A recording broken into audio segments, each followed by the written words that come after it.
오늘 우리에게 주시는 하나님의 말씀은 사무엘하 7장 1절부터 3절까지 말씀입니다.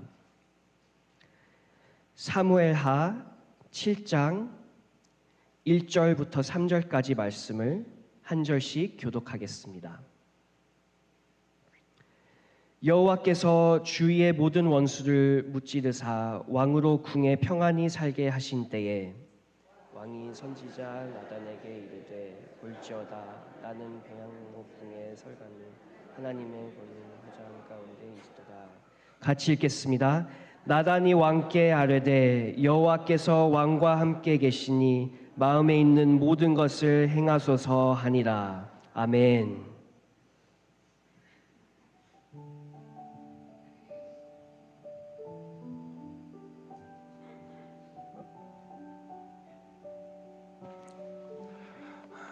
할렐루야. 네, 오늘 주일 예배 오신 우리 모든 성도님들을 축복합니다. 오늘부터는 사순절 주일로 이제 지키게 됩니다. 주님의 부활하심을 기념하는 부활주일 전까지 지난 수요일부터 약 40일간을 하나님 앞에서 우리가 이렇게 마음을 다하여 지키게 되는데요. 이 사순절 기간은 특별히 예수 그리스도의 그 십자가의 고난과 부활의 영광을 우리가 묵상하고 말씀 가운데 기도하는 그런 특별한 기간입니다. 우리 시간을 꼭 내셔서 주보에 나눠드린 이 말씀 묵상표가 있습니다. 이렇게 한번 보시면 예수님의 그 일생을 우리가 쭉 되돌아보면서 요 하루에 5분이면 다 읽습니다. 그러면서 이 읽은 말씀을 가지고 좀 묵상하고 기도하실 때에 여러분에게 이 사순절의 귀한 의미와 또 영적인 체험들을 하나님께서 허락해 주시라고 믿습니다. 그래서 이거 꼭 기억하시고 여러분의 성경책 책갈피에 꼭 넣으셔서 매일마다 이 말씀을 좀 읽고 묵상하는 일에 나아가시기를 간절히 부탁을 드립니다. 그리고 한 가지 더 부탁드릴 것은 오늘 오후 1시에 동산의 모든 모임들을 위한 첫 출발로 동산의 리더들이 기도하며 출발하기 위해서 1시에 102호 B빌딩 102호에서 우리 점심을 같이 하고 또 기도하면서 출발하려고 합니다. 무슨 세미나나 강의 이런 시간이 아닙니다. 그냥 기도하는 시간입니다. 우리 마음을 다해서 우리 모든 동산장 인도자 권찰 또 교구장 또 공동체 모든 교역자들이 정말로 목자의 마음을 가지고 우리 동산 안에 있는 동산원들을 위해서 함께 기도하고 또 초대교회의 그 아름다운 역사를 우리가 이어가기 위해서 결단하는 시간입니다. 우리 해당되시는 모든 동산의 리더들 함께 참여해 주시기를 간절히 부탁을 드립니다. 이 시간 서로를 향해서 한번 축복 인사 나누겠습니다. 앞뒤 좌우에 계신 분들과 주님의 이름으로 환영합니다. 축복합니다. 감사합니다.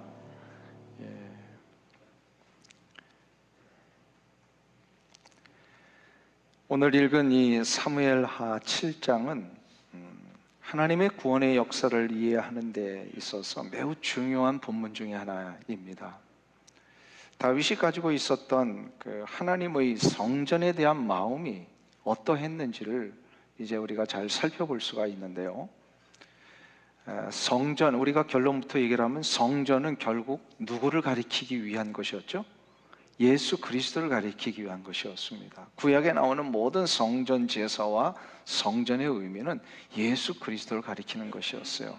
그래서 참 성전이시며 구원의 완성자로 오신 예수 그리스도에 대한 이런 깨달음과 또 소망을 담을 수 있었던 근간의 축복이 바로 이 다윗의 성전에 대한 마음이었습니다. 다윗은 비록 예수님 오시기 전의 인물이기 때문에 완전하신 성전의 의미를, 예수님에 대한 성전의 의미를 다 깨닫지는 못했습니다. 그러나 구원을 받는 데 있어서는 충분은 했어요.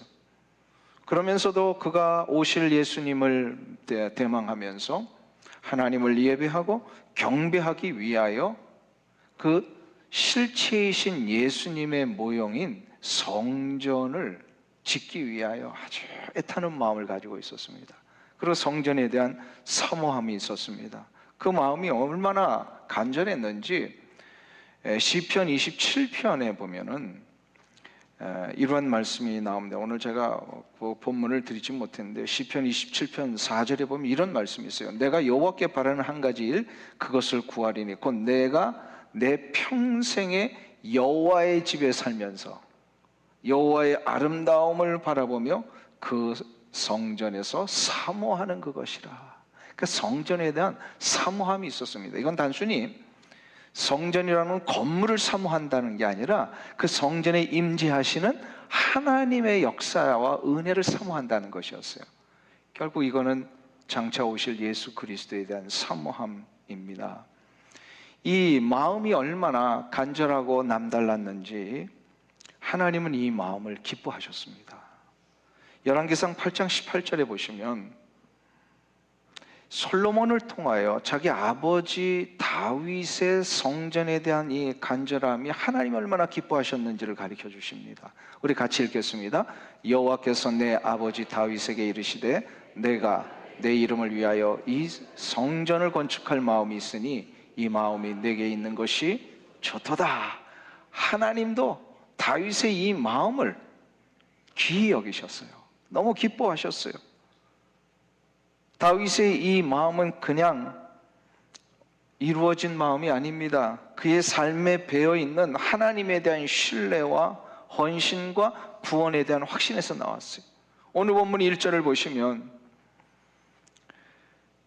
다윗이 어떤 상황 속에서 지금 처해 있는지를 잘 가르쳐 줍니다. 우리 같이 읽겠습니다. 여호와께서 주의 모든 원수를 무찌르사 왕으로 궁에 편하게 살게 하신 때에 다윗이 지금 어떤 상황이 되었다고요?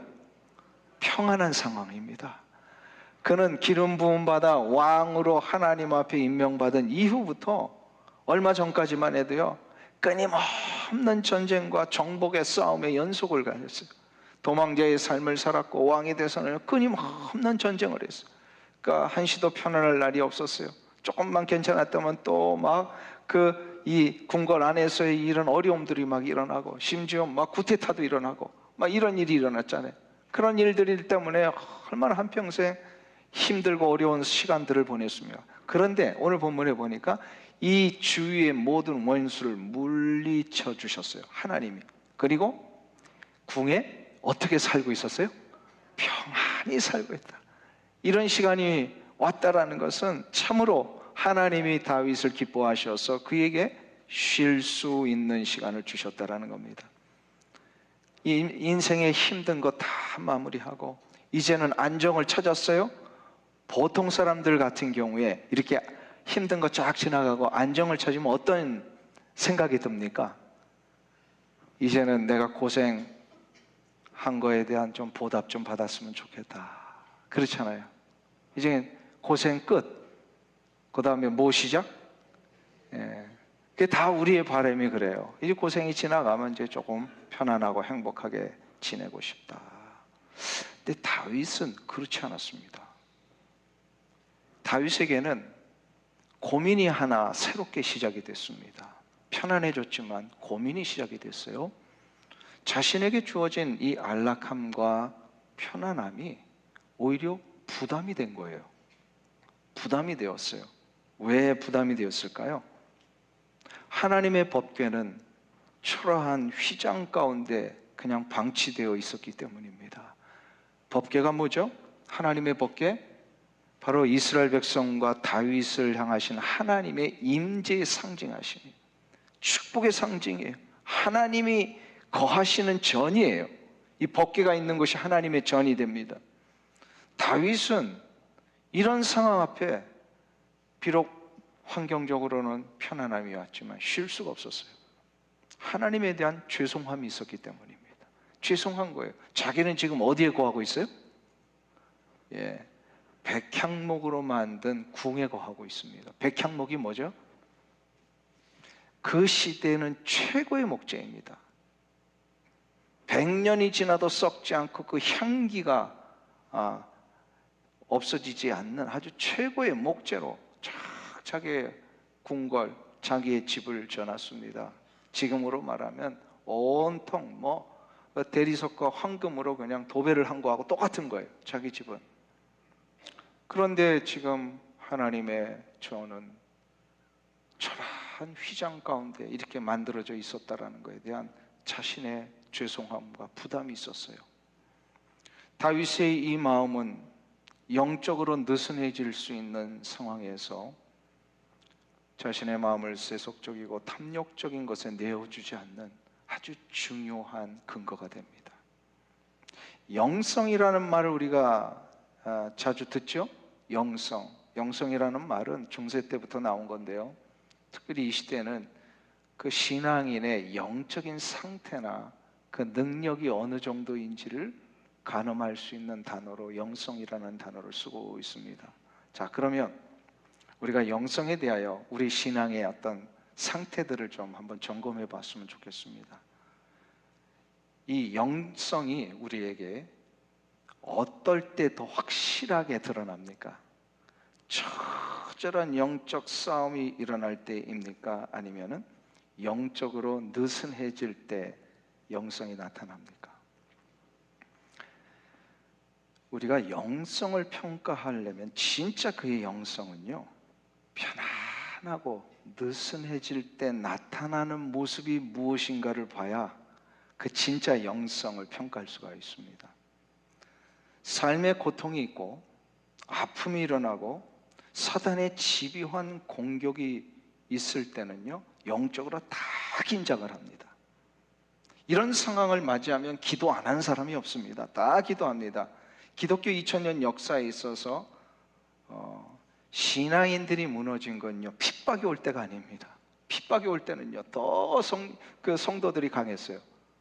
근데 성도들이 타락하고 교회가 타락했을 때는요, 평안할 때였습니다.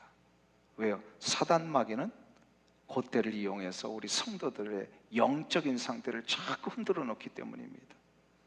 모든 영적인 폭풍이 지나가고 나면 언제 그랬냐는 듯이 그렇게 어려울 때는 기도했던 우리의 삶이요, 이제는 예전의 삶으로 돌아갑니다. 많은 사람들이 성공한 후에 영적으로 퇴보하는 이유가 여기에 있습니다. 참 신앙은 고난과 아픔이 올 때도 봐야 하지만 고난과 아픔이 올 때 신앙을 지키는 것도 굉장히 중요하고 훌륭한 일입니다. 그러나 평안하고 걱정이 없을 때 나타나는 모습도 봐야 합니다. 진짜 그분의 신앙이 어떤지. 자, 그러면 다시 정리할까요? 사단은 성도를 무너뜨릴 때 어느 때 제일 많이 성도를 무너뜨린다고요? 평안할 때? 아니면 힘들 때? 언제 성도가 많이 무너진다고요? 평안할 때 많이 무너집니다. 영성이 식어지고 영성이 약해지는 건요, 평안할 때입니다. 다윗은 자신의 인생에 찾아온 이 평안의 시기에 영적으로 느슨해질 수 있는 그런 상황인데도 불구하고 영적으로 느슨해지지 않고 오히려 하나님이 기뻐하시는 마음을 가졌다는 겁니다. 다윗이 이런 마음을 가질 수 있었던 거, 영성으로 무너지지 않을 수 있었던 이유는요, 세 가지 이유가 오늘 본문에 나와요. 첫 번째로 뭐냐면 자신에게 언제나 영적인 조언을 줄 수 있는 자를 곁에 두었기 때문입니다. 우리가 언제나 나에게 영적으로 조언할 수 있는 자를 곁에 둘 수 있을 때 우리가 영성이 무너지지 않습니다. 2절을 한번 보세요. 오늘 본문 2절 우리 나같이 한 목소리로 읽겠습니다. 왕이 선지자 나단에게 이르되 볼지어다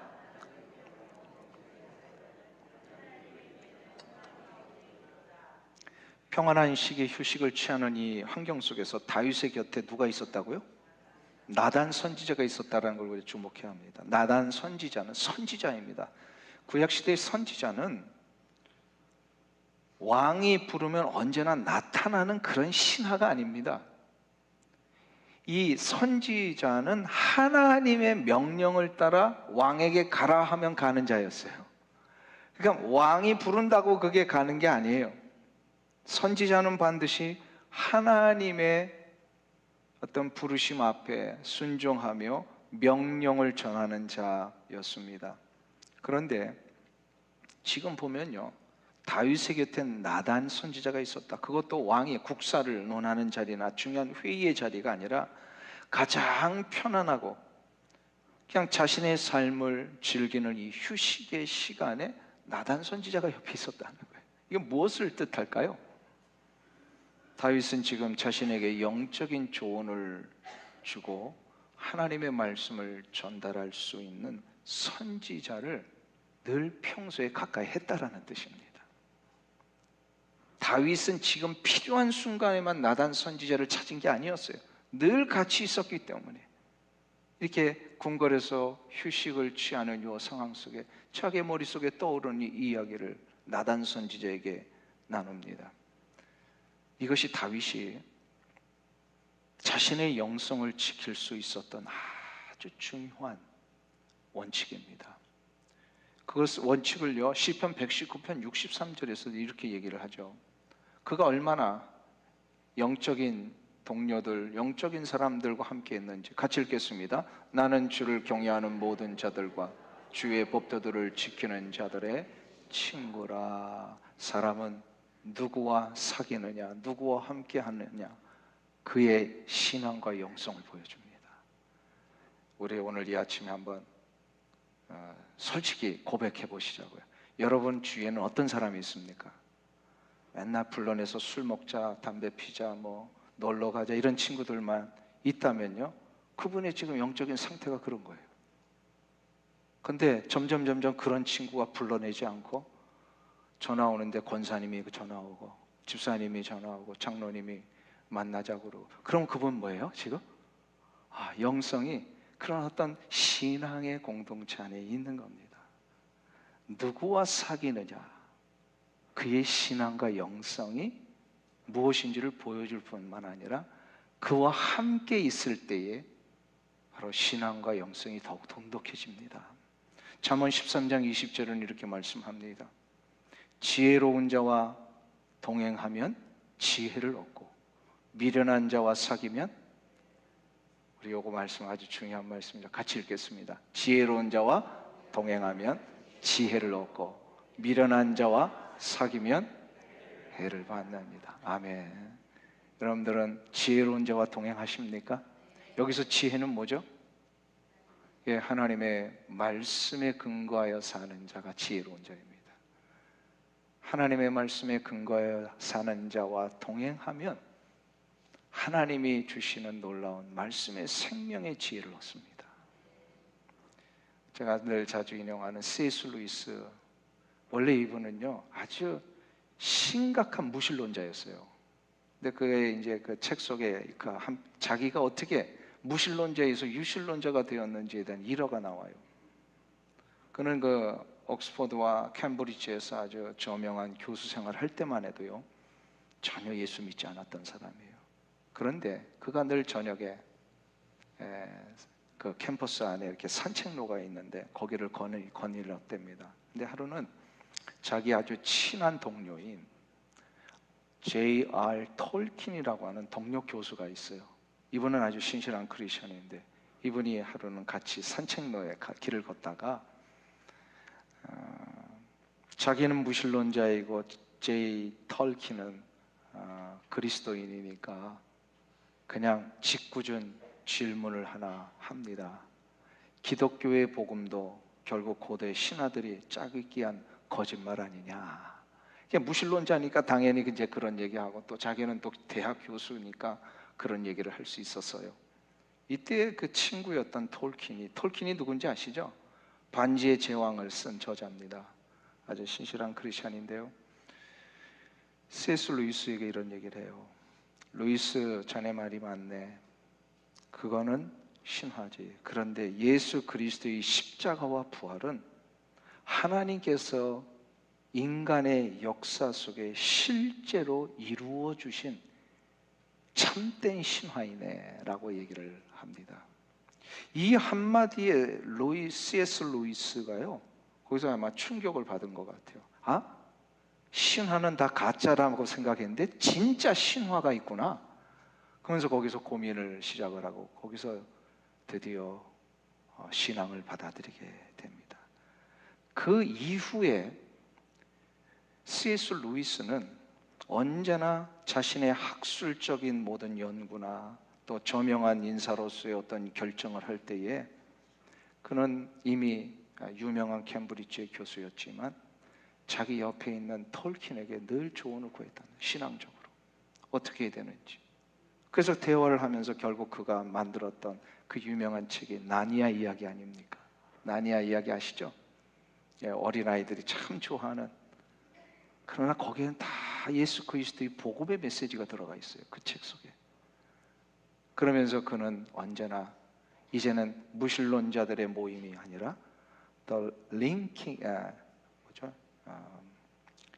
인클링스라고 하는 이 캠브리지 안에 있는 크리스천 모임이 있어요. 거기에 모임에 늘 함께 관계를 하면서 그들로부터 신앙의 조언을 늘 점검받았다고 합니다. 아무리 삶이 안정되고 편안할지라도요, 다윗 곁에 나단 선지자가 있었던 것처럼 내 영혼의 조언을 주고 나의 영성을 깨우쳐줄 믿음의 동역자를 가까이 할 수만 있다면 그는 진짜 복된 삶을 살 수가 있습니다. 지혜로운 삶을 살 수가 있어요. 내가 조금 신앙으로 뒤처질 때 신앙으로 조언해 줄 수 있는 사람, 그런 분이 계시다는 그게 얼마나 복된 일인지 모릅니다. 왜요? 내가 사는 길이잖아요. 믿으십니까? 자, 오늘부터 그러면 누구를 옆에 둬야 된다? 예, 영적으로 자신에게 조언해 줄 수 있는 자를 옆에 둬야 합니다.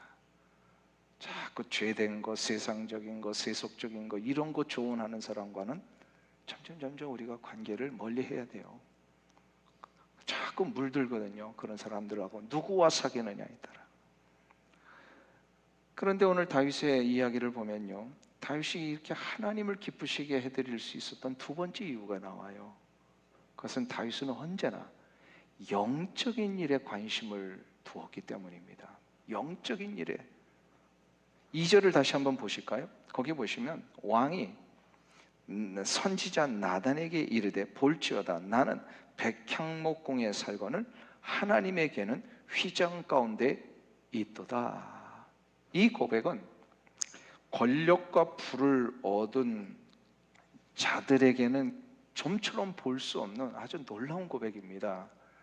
권력과 부를 얻은 자들이 어떤 고백을 하는지 그 대표적인 예가 느부갓네살의 고백에 나오죠. 바벨론의 왕이었던 그가 어떤 교만한 고백을 합니까? 그 느부갓네살이 고대 제국에서 보면 굉장히 힘 있는 왕이었어요. 그래서 어떤 일까지 하면 그 당시만 해도 왕궁의 아름다운 정원까지도 꾸밀 정도로 아주 그 모든 것을 이렇게 잘 했던, 그러니까 왕으로서의 실력과 능력은 있었던 것 같아요. 근데 그가 그의 마음속에 있었던 한 가지를 표현하죠. 이 큰 바벨론은 내가 내 권세로 건설하여 내 위엄을 나타낸 것이 아니냐. 참으로 교만합니다. 이런 비슷한 고백을 신약에 또 어떤 왕이 하죠? 헤롯입니다. 헤롯이 사람들이 막 열광하며 신과 같은 존재다니까 그 영광을 다 자기가 받다고 어떻게 돼요? 충이 먹어 죽잖아요. 이 바벨론의 느부갓네살도요, 짐승처럼 미치광이가 돼가지고요 막 헤매며 들녘으로 다니는 이런 엄청난 저주를 받습니다. 참으로 우리는 힘이 있을 때 조심해야 합니다. 권력의 자리에 올라갔을 때 우리는 늘 조심해야 합니다. 이 자리에 올라간 거, 이렇게 힘이 있고 내가 안정을 찾은 거, 이게 온전히 하나님의 은혜의 역사인데 이게 마치 내가 할 수 있는 것처럼 생각할 때 비참한 결과를 맞이한다는 거예요. 다윗은 자신이 이룬 업적에 도취하지 않았습니다. 온갖 고생을 통과하여 안정을 찾은 왕이었지만 자신의 위엄에 대해서가 아니라 자신이 섬기는 하나님의 영광에 대하여 언제나 노심초사 생각하고 이 상황 속에서도 하나님이 영광을 받으셔야 되는데 라고 하는 이런 일에 늘 관심을 두고 거기에 집중을 했던 왕입니다. 그렇기 때문에 하나님이 다윗을 기뻐하셨어요. 하나님을 기쁘시게 해드리니까 하나님도 다윗을 기뻐 여기셨습니다. 미국의 그 남부 지역에 있는 교회들을 바이블 벨트라고 하죠. 여러분들 들어보셨어요? 그만큼 이 남부 지역이 신앙으로 복음적이고 보수적인 이런 신앙을 미국 사람들이 이루고 있습니다. 이 바이블 벨트 지역에 한동안 크리스천들 사이에 회자되고 있던 단어가 하나 있습니다. 덴젤 워싱턴 슬리퍼라고 하는 단어입니다. 덴젤 워싱턴의 슬리퍼. 덴젤 워싱턴이 누군지 아시죠? 유명한 헐리우드의 그 유명 배우, 흑인 배우 아닙니다. 아주 신실한 크리스천입니다. 이 아카데미상을 2번이나 수상할 정도로 최정상에 있는 그런 배우요, 명예와 부를 얼마나 많이 얻고 있는 자인지 모릅니다. 근데 이 덴젤 워싱턴이요, 한 대학의 졸업식 축사에서 이런 얘기를 합니다.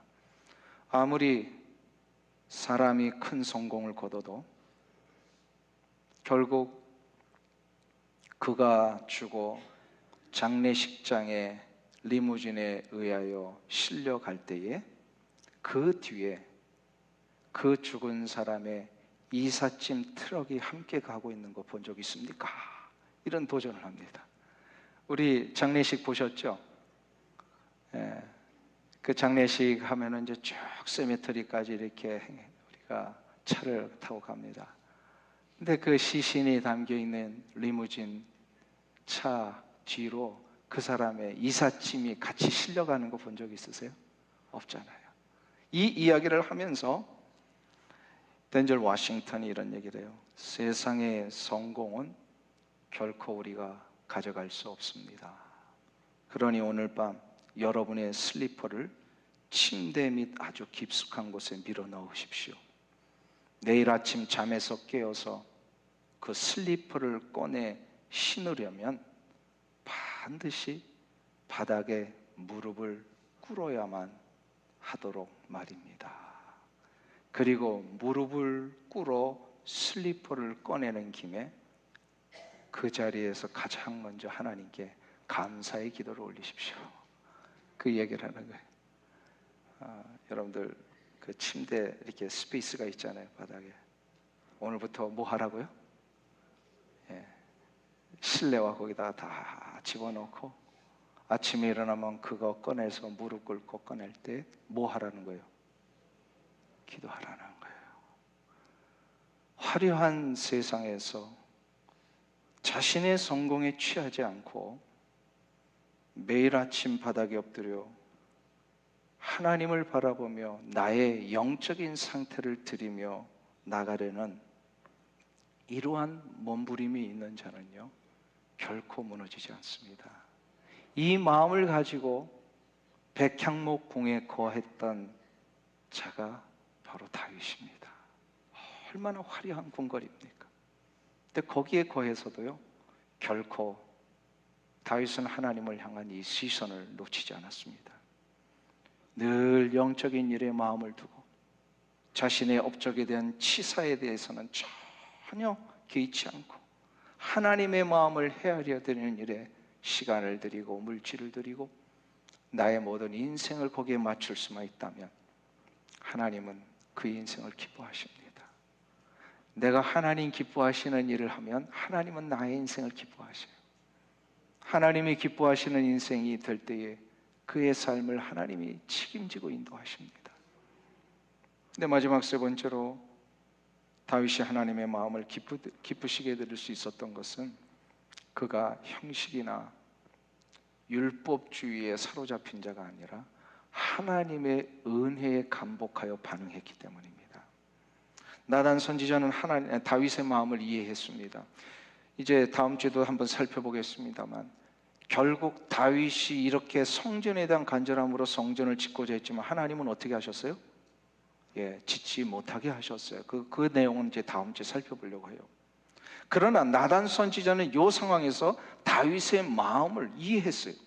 성전을 짓고자 하는 것은 결코 자신의 왕으로서의 능력을 과시하기 위한 게 아니었어요.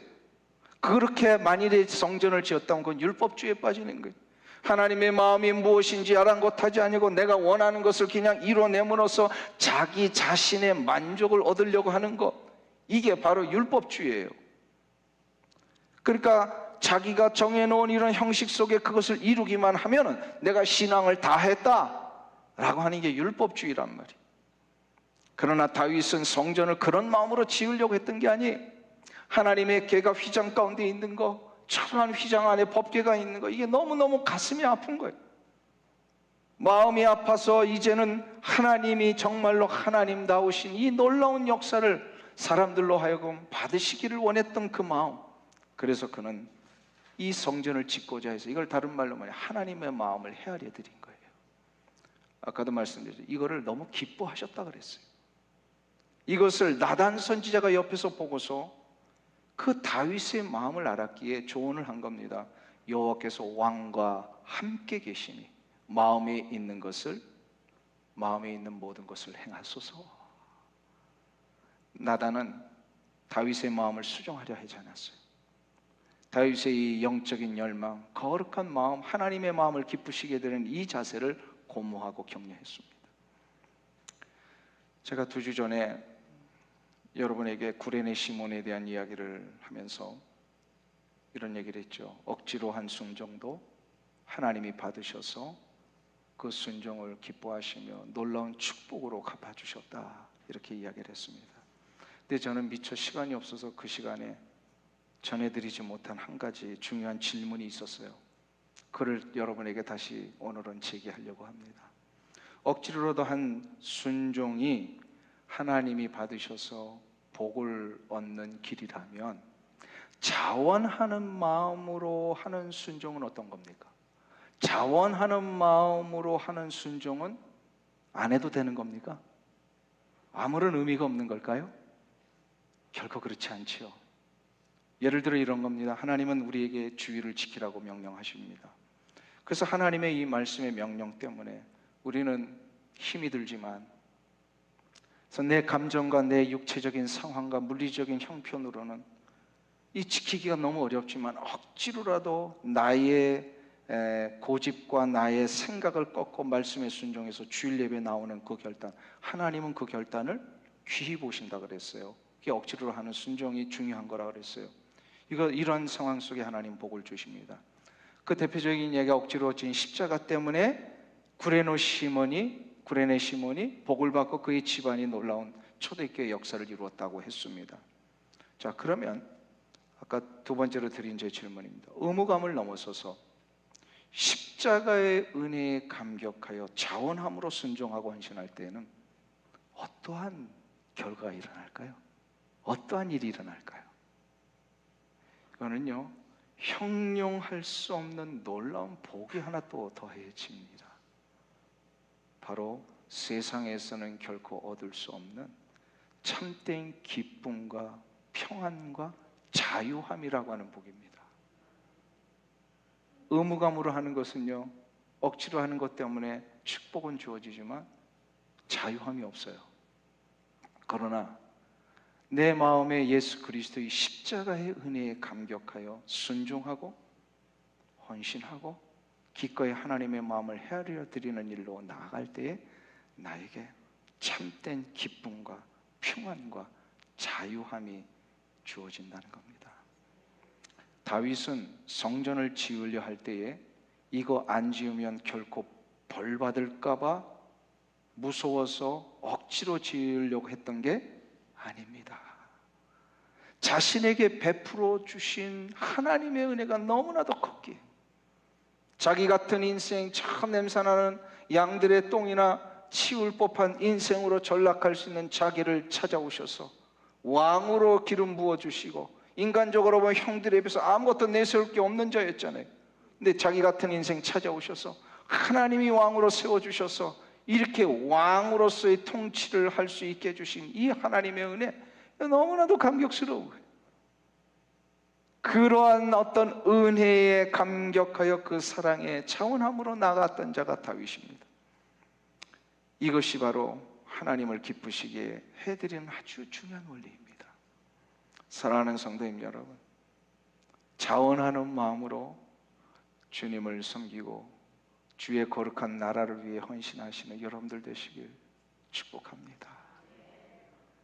자원 안 하고 억지로 해도 괜찮아요. 축복이 있어요. 근데 자원하면 뭐가 있다고요? 예, 평강과 기쁨과 자유함이 있습니다. 그 어느 누구도 세상에서 나의 이 내면의 기쁨과 얽매일 수 없는 자유함의 복을 빼앗을 자 없습니다. 자원하는 심정으로 하나님 앞에 나아가는 자, 이것이 바로 참된 신앙의 능력이고 하나님이 기뻐하시는 삶입니다.